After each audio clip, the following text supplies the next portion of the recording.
Finally কাল আমাদের হরিণডাঙ্গার রানীমা আসছেন, যে দিনটার জন্য আমরা সারা বছর চাতক পাখির মতো অপেক্ষা করে থাকি। হ্যালো মাই লাভলি পিপল, আশা করি তোমরা সবাই খুব ভালো আছো।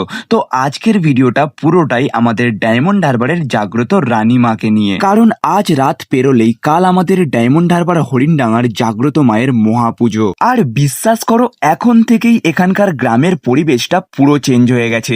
চারিদিকে একটা উৎসব উৎসব ভাব।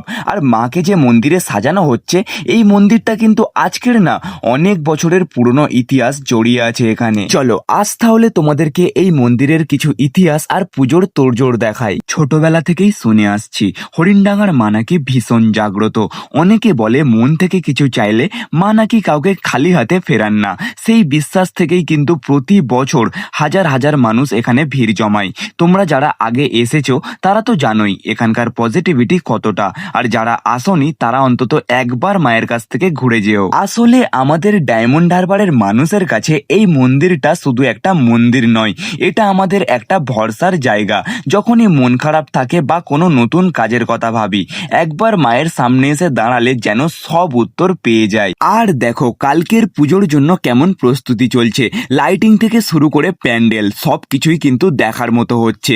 পুজোর সময় এই রাস্তা দিয়ে হাঁটাই দায় হয়ে যায়, এত ভিড় হয় এখানে। সব থেকে বড় কথা হলো বাড়ির ছোট থেকে বড় সবাই কিন্তু এই দিনটার জন্য ওয়েট করে থাকে। মা কালীর সেই তেজস্বী রূপ আর ঢাকের আওয়াজ মিলে একটা আলাদা গায়ের লোম খাড়া করা অনুভূতি তৈরি হয়। তো বন্ধুরা, কালকের জন্য আমি তো ভীষণ এক্সাইটেড। তোমরা কারা কারা কাল হরিণডাঙ্গায় আসছো অবশ্যই আমাকে কমেন্ট বক্সে জানিও। আর হ্যাঁ, ভিডিওটা ভালো লাগলে অবশ্যই শেয়ার করো, যাতে সবাই আমাদের এই ঐতিহ্যের কথা জানতে পারে। মায়ের আশীর্বাদ সবার ওপর থাকুক। দেখা হচ্ছে খুব তাড়াতাড়ি পরের মিনি ব্লগে। Till then, by.